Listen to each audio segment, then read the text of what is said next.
How to verify ID on Facebook. Hello everybody, welcome back to my channel. This is me, Bipan Besnat, and today I'll guide you on how you can verify a Facebook profile or how to verify your ID on Facebook. First thing, what you can do is you can simply go ahead and open up Facebook. Now it's asking me to update, but I want to update it.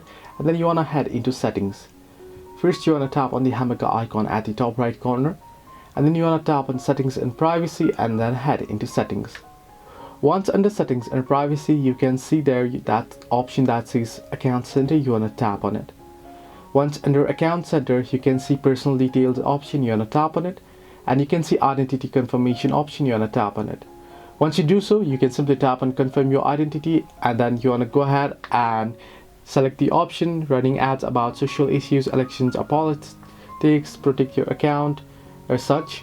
So you want to choose the option, and then it'll ask you to go ahead and verify your identity. You will have to go through certain prompts. If not, then it'll verify your identity directly. So this way you can verify your Facebook ID. Hope this helps you. Do like and subscribe, and do not forget to leave a comment down below if you have any further issues.